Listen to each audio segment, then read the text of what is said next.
Okay, I'm so excited to have you, Scott. Hi. I'm excited to be here. I know, welcome to the It's podcast. nice to see you again. I know, it's been like almost 2 years since I saw... Oh no, you were at our wedding. I was at your wedding. Everyone, Scott was at our wedding. He was our wedding photographer. I did. Yeah. Andrew let me use his Hasselblad. I remember. Yeah, those are actually like our favorite photos, the Hasselblad ones. Yeah. Good times. That's like one of the angles about you that I like really wanted to dive into today was like you came from a really heavy photography background. You added in ultra running, and then now you're this content creator for Single Track and KOH, which is like an really like sports heavy brand, right? Mm-hmm. Okay, Scott, let's dive into how you got into running. I think your journey that is like 0 miles to eventually like 100-mile ultramarathon runner is really cool, and a lot of people right now can relate to it. So where did you start? Why did you start? Tell me about that. Yeah, so I don't have, well, I guess I kind of have an athletic background. I played soccer growing up, and I was a goalkeeper, so I was usually like at soccer practices kind of had the excuse to be the slowest one on the team, and I usually was, and I was okay with that. So yeah, growing up, I guess, you know, I was somewhat athletic, but I never enjoyed running, never ran more than like what was required, I guess. And yeah, I think it was probably 2018. So I was probably like 28, 29 years old. I had my wife, Shelby, and we had a wedding photography business that we did together full time for 7 years. Which was amazing. And, you know, I think we did over 250 weddings. We got to travel the world together. We got to be a part of like some pretty incredible experiences doing that. But in 2020, we had a baby, and 2020 happened, and it really changed not just the wedding industry, but events in general. And it made us like, and I guess me specifically, it made me reevaluate like how I wanted to pursue a creative career. So at that time was also introduced to running coincidentally, and it was like this time where I was kind of in between knowing what I wanted to do with my life professionally, and running was this thing that provided me with a lot of like, I think, grounding and clarity in life that I needed. And, getting introduced to it, I don't even really know how it happened. Like I had my brother who is also a runner, and I think maybe a lot of people know Shane Hickenlooper. He had an Instagram account, Shane Loves Trails, for a while. Shout out to Shane. But he invited me to run a half marathon, and I was like, sure, let's train for it. I did it with him. Loved it so much. I signed up for a marathon 4 weeks later, which was probably stupid, but I did it. I finished in like 3 hours and 30 minutes. And then I was just like crazy for just like on a whim running a marathon. That's great. I mean, yeah, I didn't know at the time. And now I'm like, I don't even know how I did that. Cause I think like, could I replicate that? I don't even think I could run that fast of a marathon today because of all of the like slow mileage training I did for my 100-miler. But yeah, I just fell in love with it. Like I fell in love with not just like that feeling at the marathon, which was amazing and like a peak life experience for me, for sure. But just the process of training and like having a movement routine, like a physical movement routine to look forward to every single day. I think it helped me significantly mentally, just to deal with like everything that was going on in my life at the time. And I, maybe latched onto it or gravitated towards it pretty strongly because of that. But it has been like, and still is to this day, just like a foundation in my life and something that I genuinely look forward to every single day, is getting out and running. So yeah, I was talking to one of my clients about that earlier today, and he was just talking about how he just finished like this big kind of endurance event of his own. And next he was like, oh, I just want to focus on like healthy habits and going to the gym. And a couple months later, he's like, I can't find the consistency here. I can't find the passion here. And I think what's cool about running, and specifically ultra running, is that you get this like adventure that you kind of look forward to, and it brings meaning into your day-to-day training. And yeah, it just brings back some passion into life where it's like easy to lose in like the monotony of the day-to-day. It really is. Like, Yeah. for me too, it's like I grew up here in Utah and I grew up, my parents took us camping a lot. Like American Fork Canyon. My dad grew up in American Fork, and so we would always go camping up American Fork Canyon as a kid. And I felt like my strongest memories from my childhood, like when I think about, you know, little Scott as a kid running around in the mountains, like those are when I was happiest, and those are when I felt the most like free. And so I feel like running for me is like, especially trail running, especially running in the Wasatch Mountains, it's like a connection to the inner child. Like it just feels playful and fun and like the ultimate form of freedom, trail running. And so I think, you know, evolving from running to trail running was like a natural progression to me. And now it's like, I just can't get enough of it. I love it. I like, now that it's getting warm again, I'm just like every morning I'm like excited to get up and get out into the mountains, because it feels like a second home. I love the Wasatch Mountains. I know. They're the best mountains. I love the Wasatch Mountains. Yeah. Yeah. So I officially met you a couple years ago in 21, right? Mm-hmm. When you ran the Bear 100. I think you met me when you were pacing me. Yes, like when I was pacing you. Andrew was like coming out to film you, I think, and one of your pacers had gotten sick. Mm-hmm. And I was like trained up for a 50 miler over the next few weeks or something like that. And I jumped in. It was so fun. Yeah, it was so fun. You were training for Dead Horse, right? Dead Horse, yeah. Yeah, and I remember like I was texting Andrew. I was like, "Man, I'm kind of bummed. Like one of my pacers dropped. Like, I don't. It you know, might change the way that the race turns out." And he responded and was like, "Bro, Abby will pace you." And it was like 33 miles through the middle of the night, and I was like, "Okay." And yeah, we did. And I remember that night through the photos that you took, because I remember being kind of out of it. It was my first 100. And I think looking back, and you probably knew at the time, but I don't think I was eating enough. And I think it was leading to some issues that, yeah, you fixed. I turned into like it turned into an ultra death march for the last little bit, but we got it done. Though. The thing that, I mean, I was so scared going into it. Like, I was like, hey, like no matter what, I took like extra caffeine before we went out, because I was like, I got to keep up with this guy. Like I can't like be what's holding him back, because I'd never paced anyone before. But as we like went through the night, I was really, really impressed with like your grit and just like the fire you had to like finish and like get it done. And a lot of that drive seemed to be almost motivated by your family and your daughter that was there. But talk to me a little bit about like kind of your thought process, what got you through that death march. Yeah, that's a good question. I think and this is, I think, just what running has done for me in general. But growing up, I wasn't very good at like, I mean, like finishing the things that I said I was going to do.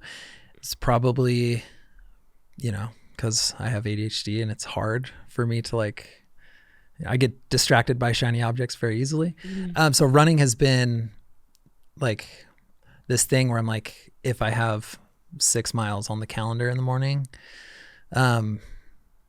it's helped me to develop that habit and that consistency in doing the things that I said I was going to do. And so I think with the Bear, I knew going into it that it was going to be hard. I knew there were going to be moments that I wanted to quit, and had kind of just committed in my mind to like, when those moments arise, like accepting them and acknowledging them and like feeling what I was feeling, but still committing to like whatever happens, no matter what, finishing the race. And it's either finish or get cut off by the time. That was kind of my mindset. It's like, I can just keep hobbling along here as long as the race will let me. And if I can finish before the cutoff, then, I'm going to try to do that every time, no matter what. I'd prefer that over a DNF, even though my quads didn't recover for a very significant amount of time after the race. And in retrospect, it's like, is that the best mindset for 100 milers? I don't know. Like, now that I've actually finished one, that was the first one I really wanted to finish, Yeah. Some people may say it's better to just drop than like really hurt your body in that way. But I think it probably depends too on like how competitive you are in the field, right? Like if you have to win a race this year, then yeah, maybe you shouldn't finish. But if it's like you're in it for the challenge, it's very personal. And that's what's cool about ultra running is like you go into it trying to get something out of it, and you leave, maybe you found what you were looking for and maybe you didn't, but your search will continue, I guess, which is cool. Yes. Going into bear, do you feel like you were trained well? Do you feel like you had enough load? How was that? Yeah, felt good going into bear. I think that was probably the best year of training I've ever had in 2021. So I felt really good going into the race. I just think I made the classic mistake of going out too fast, and for a first 100, like I finished the first 50 miles in like 12 hours, and then the second half took me 20 hours. So, almost twice as long on the second half. So, and most of that time delay was in like the last 50K. So just a classic ultra blow up that I hobbled in. But I loved it. Like I felt like, I think all big ultra events, I bet most people that have finished an ultra feel this way, to where it's a life altering, defining experience for them to participate in and to cross the finish line. I felt that way for sure. But it did take me a while to like, I don't know if it was because it scared me, the 100 miler, like after finishing it, knowing what it took, but it did take me a while to, like almost a year, to like sign up for a race again. And to, even though I still trained, kind of took me a while to want to like actually get in a race again. And I think my next ultra that I finished after that was the Hurt 100, almost like 2 years later. So, which is nuts. And you said you weren't very well trained coming up to that Hurt 100. Or what did you say before, that you're like, you wished you had a longer run? It was just a pretty low volume. I was like 40 miles. I think my peak week was like 58 miles with like, I don't know, 17,000 feet of vert. I was doing not a lot of running during the weeks, just because life and kids and busy, and not as much as I would have liked to. I'll just say, like, I know I probably should have and could have done more, but life happens with kids and work and everything. And sometimes the runs didn't happen, but I always did for the last like 4 weeks.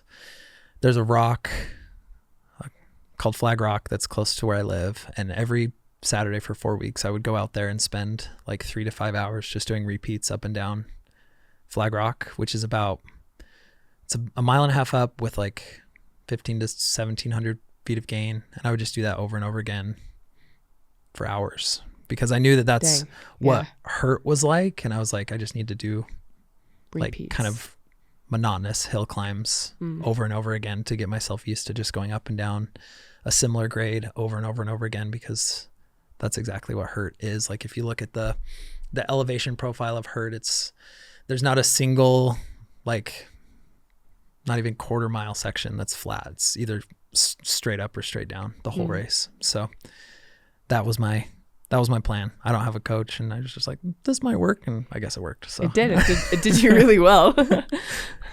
So talk to me about Hurt, how that went, and how kind of that compared to your experience of your first 100. We're excited to announce our first podcast sponsor, Kreatures of Habit. They have a great overnight oat product called Meal One. There's a ton of different flavors, and each flavor has just about 30 grams of plant-based protein. You put it in the fridge the night before, take it out the morning of, and you have a nice balanced breakfast to fuel you for your workout.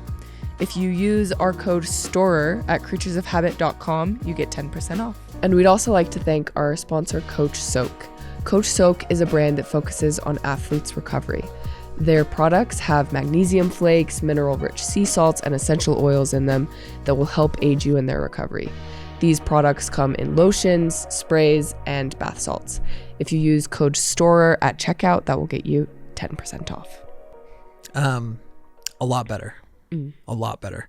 It was interesting. I remember being on the start line and it's in Hawaii, obviously, on Oahu. And at the start line, they had like this traditional Hawaiian ceremony with a conch shell and a song. And I remember like sitting there with everybody around, and it was the first time on a start line where I just felt like totally calm and like totally at peace. And it was interesting because I usually would feel angsty and nervous, and I just felt ready. And like the first 2 laps were amazing. They went really well, first 40 miles. And it is, I absolutely love that course. I love that community. Oahu, and just like the HURT, which stands for Hawaiian Ultra Running Team, like that whole group of people that puts the race on is like, they're old school in ultra running, and it's a very kind of old school running event, which I love. It feels like OG dirtbag trail runner vibes. And so I just loved it. Like they made everybody there feel welcome, like an ohana, right? And it's like, not just the race directors and the people putting on the events, but the volunteers that come out. They have a volunteer that is the head of one of the aid stations there. That's a professional chef on the mainland, and he flies over every year to like volunteer and put on his aid station. Yeah. And like, I remember coming in to the aid station that he was managing, and this was like 13 miles from the finish, like 87 ish. And it was starting to get hot on the second day, and I like sat down, and he put ice in my hat. And can I swear on here? Okay. He like puts his hands on my shoulders, and he's like, he looks down and saw my name. He's like, "Scott, I love you, but you got to get the fuck out of here." And he just like made me stand up, and he slapped me on the butt, and he was like, "Get out of here and go." And I was like, "Okay." He's like, "You're not staying here." He's like, "Get up and get out of here." And I was like, "Okay, thanks, Freddie." And gave me an otter pop, and I went on my way. Gave me an otter pop. Yeah. So it really feels like an ohana, the whole experience. It's like they're with you, they're experiencing it with you, and you can't finish that race without those people there encouraging and helping. Like another example was, I came in after the 4th lap, and I was telling you guys about this before, but I came in after the 4th lap of the insane 20-mile loop that the HURT course is. And obviously, for those that don't know, it's basically, there's a mountain called Tantalus, and it has 3 ways that you can go up. There's the start line, and that's kind of where you go up. You do this climb called Hogsback, and you get up to the top of Tantalus. And then you go down to an area called Nu'uanu. So you go up this mountain, then you go down, you come back up to the top, then you drop down the other side to Moana, like Moana Falls, and then you come back up, and then you come back down to the start line. So it's basically like each lap is going up a mountain 3 times. Oh, wow. Up and down a mountain 3 times. But yeah, I was coming in from the 4th lap, and I had my pacer with me, and I was just sad boy marching my way in to the aid station, and had kind of mentally like checked out because I had rolled my ankle. I was tired. I was making all the excuses in my head that I think everybody goes through in an ultra to like want to pull the plug. And on top of that, my pacer got a text, and he said, "Hey, the person that's going to pace you for the 5th lap has food poisoning, and they're not going to be able to pace you. You're going to be alone." And I was like, "Oh, that's it. Knife in the coffin. I'm done." And I told him, I was like, "I think I'm going to drop when I get back." And he was like trying to encourage me and be like, "No, you got this, man." Like, and I was like, No, I wasn't hearing it. And I came in and there was a guy there. His name's Ian Ferris, who's from Salt Lake. And he had actually just finished the race in 4th place, like 10 minutes before I came in. And I came in and I, sat down in my chair and I was like, had my head down. I was being sad and I see this like bowl of food just like shove it. And I'm like, what the? And I look up and it's Ian Ferris and he puts his hand on my shoulder. He's like, man, you look great. Like, you look awesome. And I was like, really? He's like, eat this food. You'll feel better. And he's like, you're doing awesome, man. I was like, I think I'm thinking about dropping. And he's like, you could literally turn around and walk backwards and finish this race before the cutoff. Like, you're not dropping. And it was like, I don't know, kind of it was a moment that made me appreciate that race specifically, because I can't imagine that really happening anywhere else, or somebody who finished a 100-mile race and after finishing is like going around handing people food and encouraging them and like helping them get out on their last lap when like obviously he's trashed, just finished the race in like barely 24 hours. And so I think that was like a good example of what that race means to the competitors, is it's a collective effort to help everybody finish. And it's not like it's not about an individual effort there, which resonated with me. And it's why I love it. It's why I want to keep going back. Like, I want to go back and be able to, do that for somebody else, or maybe even just volunteer at that race next year, because I loved it so much. It's everybody that I know that's participated in it winds up back there again and again eventually. So that's very cool. I've had like friends who don't run come crew or pace me or whatever, everyone always mentions like how the ultra community is so supportive. Like, it's just like a big camp of friends at all the aid stations, and Hurt sounds specifically like very family oriented.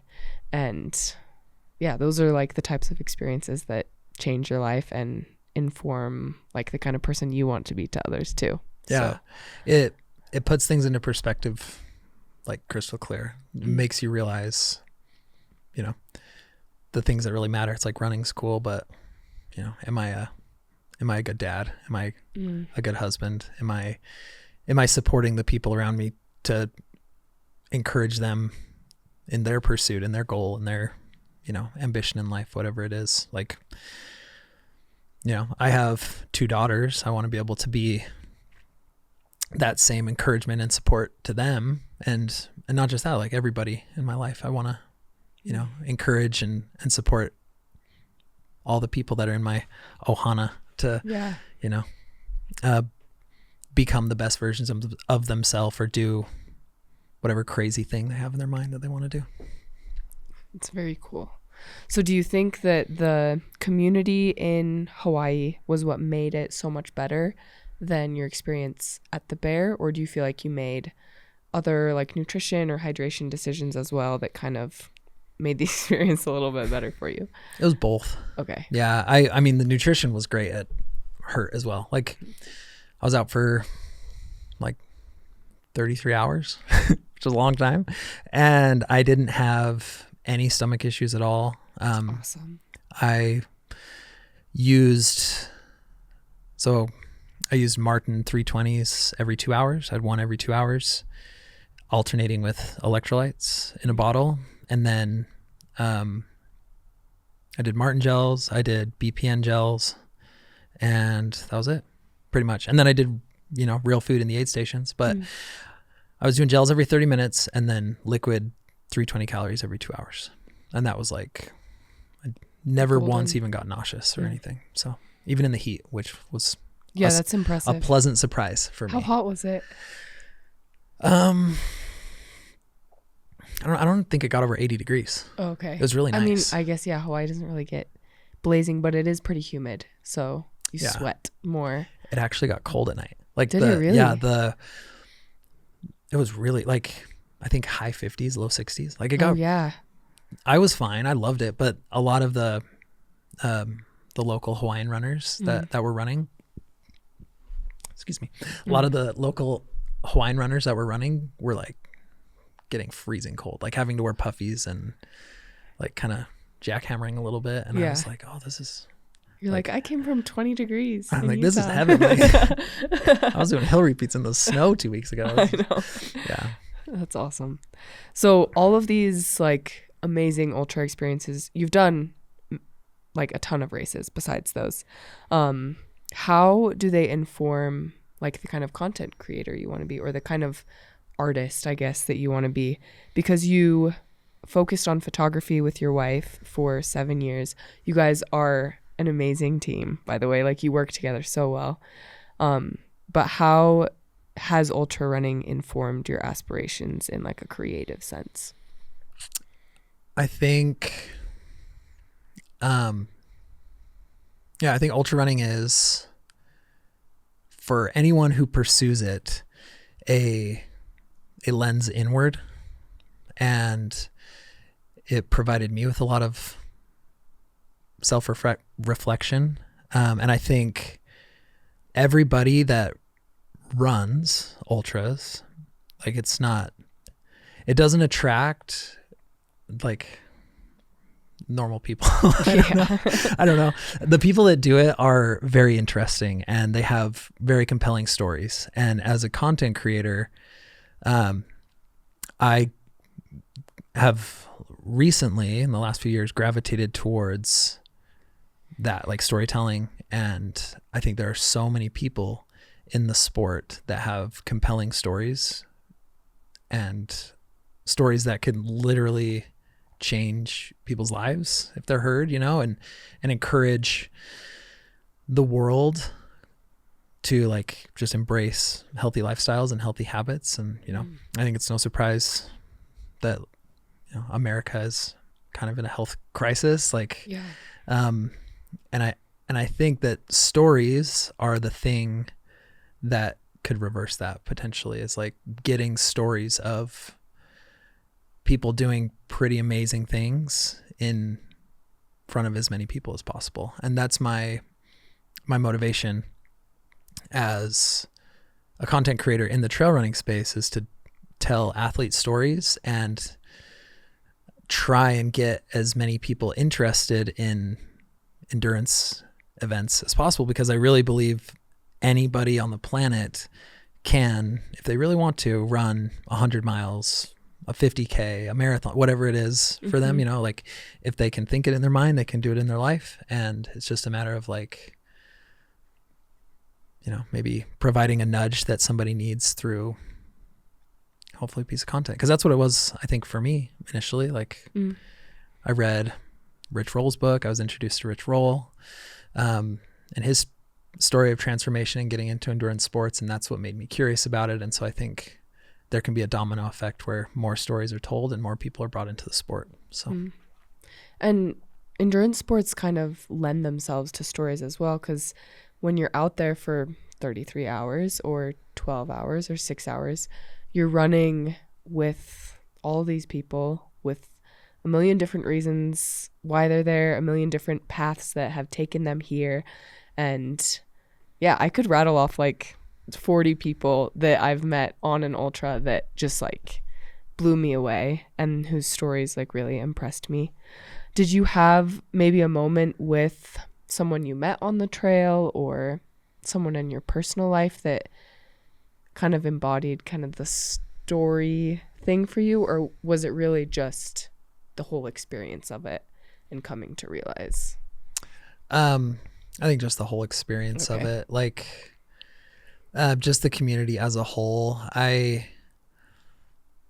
think is very unique. Like, I can think of one experience specifically. I'm blanking on his name, but he is a Brooks runner. He has no legs below the knee joint. Okay. Brian Bark is his name. Brian Bark. And I heard him tell a story about attempting Leadville this past year. And he had ran like a bunch of road marathons before this. And it's like, I want to try and run a 100-miler. And he said there were many points during the course where like his prosthetics on his legs would come off and he would fall. And like, he said during a road race, people would like go around or jump over him, and it would take a while for like somebody to stop and help because they're like so worried about their time. But he said it when he tried to run Leadville, which I think he hit like 56 miles, which is crazy. Wow, that's nuts. Every time that would happen, people would stop and like literally pick him up and like put him on his shoulders and help him get his legs back on. And so I think, that's a good example of what the trail running community specifically is it's like, it's very inclusive and it's very encouraging of everybody that's participating. And it's like, it's a collective effort from everybody that's out there to get like everybody to the finish line. Yes, that's a perfect story, I feel like, to kind of summarize what you're talking about. As a media director, is that your job title right now? Yeah. Give me kind of a rundown of what you do, why you love it, how it relates to trail. You're with Run Single Track right now, right? Well, yeah. So I work a lot with Single Track as a contract employee. I met Finn last year at Western States. So I went out to Western States. I met Finn. I met Brett Hornig and like that whole crew that was running all of the content from Single Track for Western States last year. And me and Finn got along really well. And a month later, we were talking. We were like, hey, we should like go to Hard Rock just because we want to and like make a race vlog about it. And so we did and got like 60,000 views on YouTube like really fast. And so we were like, well, we might be onto something. And so I remember that. Yeah. I remember it. I was like, this is so cool. Andrew, look. And it was so fun. Like it reminded me of, it felt like in like 2016 and 17 when me and Shelby were just like doing everything we could to, live full time as creatives. And it was just fun and exciting to like be in that headspace again, because I hadn't been in that space for a long time. So it felt really good. And we were like, I wonder if this is like something brands would be interested in. And so we started reaching out to brands and like trying to see if they would be interested in sponsoring films like that on his YouTube channel. And so I have helped, I guess, kind of pioneer that on Single Track and producing YouTube, I guess you could call them YouTube vlogs. I wouldn't call them films because they're like pretty run and gun, and races are crazy and everything's kind of reactive when you're covering a race in real time. But yeah, we've, I think, made like 5 or 6 different race films in the last year. We just went and covered the Barkley Marathons, which was incredible. And we're going to be producing a real film from that, which will be coming out later this year, which is really, really exciting.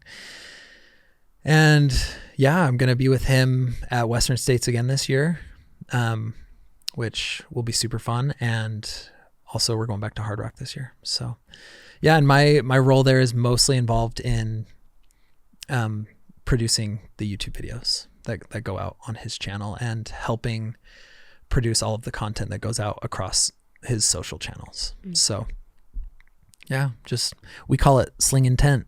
We're just content slingers. Sling Intent. I love it. Yeah.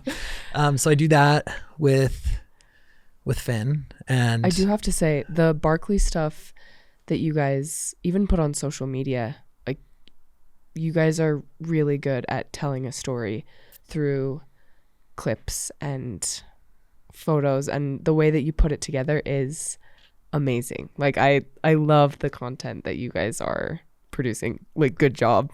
Thank you. Yeah. Yeah. I think this year is fun because last year was just trying to figure out, like, I'd never shot a race before, and I was like, I don't know how to do this. And I was just figuring it out as we were going. And I feel like now we have a lot more strategy going in, knowing kind of what we want to cover and how we want to tell the stories. And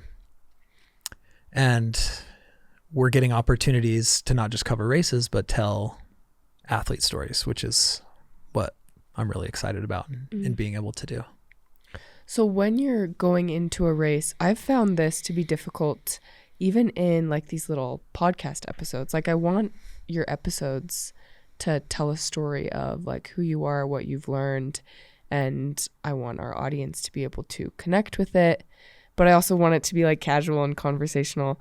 It's an art form. It totally is. It's like a skill that you have to just like practice to be able to develop. What does your creative process look like before you go in? So like, let's maybe take Barkley, for example. I don't know how much you can say or want to say, but what did you do beforehand that you were like, okay, this is our story plan, this is our content plan, and how did that all work together? So a lot of the content strategy going into Barkley was we were working with Brooks. So Brooks was a sponsor and is a sponsor of Single Track, and they were sponsoring this film that for us to make a Barkley. So we had somewhat of a goal or a narrative going in to document their athlete Joe McConaughey, who ended up rolling his ankle and dropping on the second lap, which is like, you know, threw a curveball into our plans, which I actually wasn't there. I was home and I was doing the editing for the content that was going out, and Finn and Drew B. Darby, if you know Drew, he's an incredible filmmaker. He does a lot of ultra stuff too. I feel like I see him a lot. Yeah, he's incredible. He's worked with Sally McRae quite a bit and produced some films for Sally and Heather Jackson. But so he was on the ground filming and I was just editing. And when that happened, it was like kind of this oh no moment, like what are we going to do? And so we were just like, let's just cover the top, 5 athletes and try and cover the front of the race as best we can. This was like the year to do it too. This was oh my gosh, the year to do it. And so they got incredible footage of all 5 finishers, specifically Jasmine Paris. And the plan right now is I think Finn and potentially Drew might be going to the UK to interview her and actually finish, kind of get some finishing touches for the film so that we can have it be more centered around her story and her experience. But I think so. Going back to your question, the plan that we had going in, and I think this is the tricky thing with ultras, is like we had a plan on how we wanted to document and tell a story, and like we had, we're going to be posting these pieces at this time, and then once that happened, it was like all up in the air, and we didn't really know what we were going to do. So we had to pivot in real time, and I think we focused more on, at least I did, editing those content pieces that went up on social, like what I wanted the audience to feel, or like what, I want it to feel as close to what the Barkley experience is like as possible. And so I tried my best without being there to honor that and what the footage looked like. And so I would say, to come full circle and answer the question, I focus on what I would want the viewer or the audience to feel, and then work backwards from there. Like if there's a feeling or an emotion that I want this content to evoke, then that's the goal, and then try and work backwards. So that's very cool. Yeah. I've never thought of it like that before. I'm so new to this like creative space, and I love just like learning from people who are really good at it. Yeah. Likewise, I think you guys are fantastic. I've always looked up to yours and Andrew's work, and what you guys are doing with the podcast is like, it's awesome. I love it. It's actually all Andrew. I've never said this on the podcast before, but he totally does all of like the setup and everything. He is a video genius. Homage to him. I kind of want to take this even smaller scale, because a lot of our listeners, they're probably not content creators. Some of them might be. Most of them will not be making like YouTubes at the production level that you guys are working at. But even for just content creation, it's getting really big right now. And most of the guests that we've had on do some type of content. How do you go about planning content, brainstorming content, do you still kind of focus on that, start with what you want your viewers to feel thing, and then that comes out for the whole month? Or I would say that's it depends on the goal. Like if you're trying to build a personal brand, then I would say all of your content should feel consistent in the way that it makes your audience feel. So I think that's a good place to start for people, is like, how do I want this to look and feel? And like, you know, it's a visual game. And so it's very easy to like make things look and feel the way that you want them to like fit a brand, or, you know, which I think you guys are doing a great job at again. But yeah, I would say that I do start there. And then something I learned while working for a man named Sean Duras, a great mentor to me in my life. He talked about like content is easy when really cool stuff is happening. So like if you can just do really epic stuff, which ultra running is like a natural avenue to that, then the content and storytelling is like kind of a byproduct of just doing really cool things.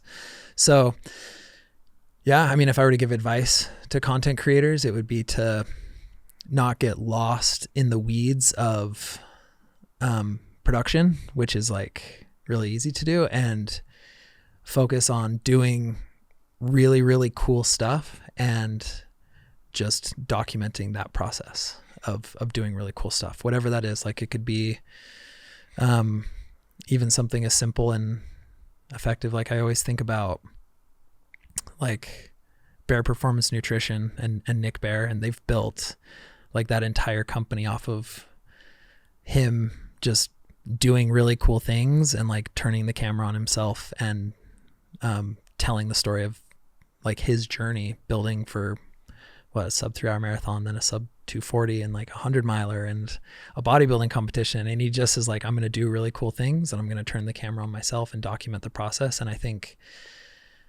that resonates on a different level with people, and they feel like a real connection to the person creating it. So I also think they do a really good job of like their community almost. Like he seems to curate his athletes pretty well, so they all seem like very cohesive, and then he gets people involved really well, or his marketing team does at least. Yeah, I really enjoy that part of BPN. I do like, part of the reason I wanted a podcast was to be able to like make some type of community, because that's really what endurance sports are based around, is community. Training with others, connecting with others. It's hard to do. Yeah, it's really hard to do. So you work a lot with Run Single Track, Finn, producing films on races, and then also a lot of other things. Are you work with KOH, one of our sponsors? Yes. So I'm actually full-time employee with Kreatures of Habit. Awesome. I'm employee number 4 there, so it's small. We're lean and mean, as we say. Yeah, high protein overnight oats. I run single track and eat oatmeal, so it's like best combo. Yeah, that's what I love to do. But yeah, Creatures of Habit, I guess I could give a little intro on what it is. Yeah. So Creatures of Habit is first and foremost a brand with the belief that your habits as a person define like the person you'll become, the person that you are. And founded by Michael Chernow, who has seen both sides of the habit spectrum as somebody in addiction recovery. And he wanted to get this message out there of, you know, healthy habits and everybody embracing healthy habits in their lives. And I guess the byproduct of that, or the actual physical product of that, is Meal One, overnight oats.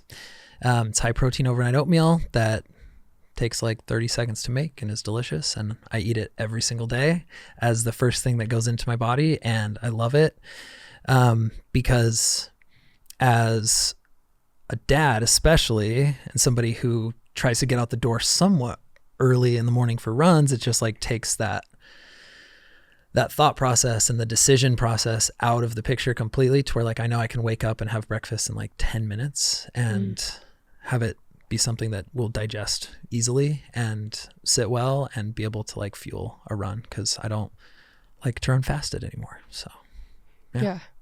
And I think habits are too kind of like the base of endurance sport. Like we were talking about stories earlier, and I met a woman once in Ure who was a heroin addict for, she said, like over 30 years of her life. And that's crazy. I know, insane. She was in her late 50s, and I remember her just saying, this is what I do now every day. And she like had all these races lined up for the rest of the year. She'd completed so many of them. And yeah, she said that the way she got through her heroin addiction was just finding healthy habits that she could replace her harmful habits with. And yeah, she's like, her grandkids are in her life now. I don't even remember her name. But yeah, I think that's like very fitting for the endurance world, is like the habitual, like good habits will take you to good places. Yeah, I would say it's almost a requirement for like, yeah, you can't fake training. Like you have to, if you have to have good habits to perform well at ultra events, and it's like not really an option. So I would say good habits are like the prerequisite yeah, to success in endurance sports. And I think that's what gravitated me towards Creatures, and why I wanted to work there, and why I left the space station to work there, is because kind of like I said, like I fell in love with the habit, exactly that, or the routine of training and the process of training, more so than racing. I just loved having time in the mountains, and it's been like transformational for my soul, like just for my mental health. And so I naturally just gravitated towards the messaging and the brand. And I knew Michael, the founder, and he was like, are you looking for a gig full time? Because we need some help with marketing. And we went to dinner when he was in Salt Lake, and then like a week later I had a job. So it's awesome. Yeah. I love it. So how does this play into, at the very beginning of the podcast, you mentioned that you sat down and you thought about what you wanted to become as an artist, content creator, photographer, videographer. How does working all of these different things right now play into like who Scott wants to be today? Well, I think who I want to be today is just like a good dad and a good husband. And I think that starts with like, I can't be that if I'm not taking care of myself. And so I think, yeah, it's weird. I feel like, I don't know, maybe it's a little woo woo, but I feel like life has an interesting way of like pushing you or weaving itself in a direction that is like completely outside of your control. And I just feel like, you know, everything that's happening in life, because I have like in the last 4 years, life's changed a lot, many times for me, but every time it's felt like a stepping stone pushing me towards like just becoming hopefully a better version of myself. And yeah, I think a lot of people could hopefully relate with that, but yeah. Do you see your daughters getting into running? Do you have hopes for them running with you? My daughter, so I have a 3-year-old, almost 4-year-old, and she has an engine for sure. Like, really? Oh yeah.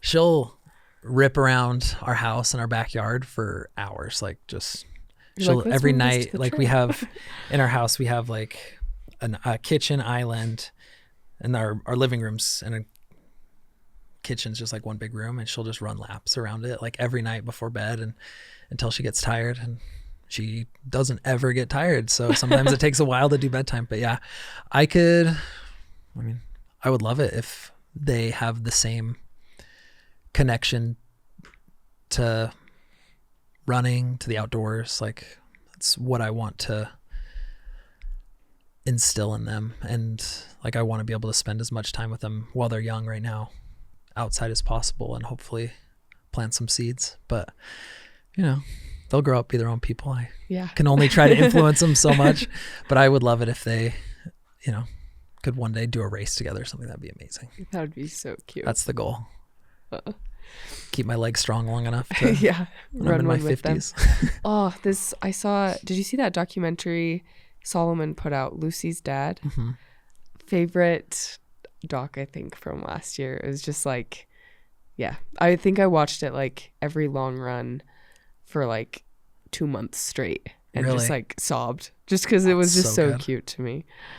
That Dylan Harris is amazing. Oh, so like, he's incredible. Great storyteller. Yeah, and I agree. I loved that film, and I love. Yeah, I'm a big fan of everything Solomon puts out. The Solomon TV stuff is incredible. I know, they're great. Well, you guys are also putting out amazing work. I'm excited to see everything you put out this year. Just to leave our listeners with something that's actionable.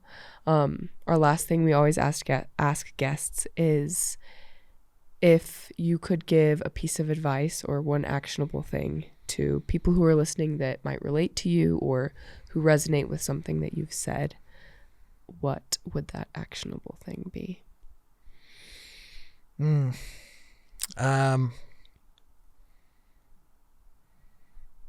I would say that if you can imagine yourself doing it in your mind, you can do it in your life. And the only thing that gets, I think, in our way is ourselves. And if you can see it in your mind, there's a reason for that. And I think without getting too, I don't know, I'm kind of woo-woo, I guess, but Me like too. that's I'll turn it on. that's something trying to push you in a direction, or encourage you towards something, and to not ignore it and to lean into it and listen to it. And just don't doubt yourself. Like if you really do think that you can do something, chances are pretty high that you can, and like you'll never know unless you try. So go for it. I love it. Yeah. Thank you so much, Scott. I'm going to link your Instagram and a website if you have one, maybe with some of your work, in the description below. Thank you so much for coming. Sweet. Thank you for having me.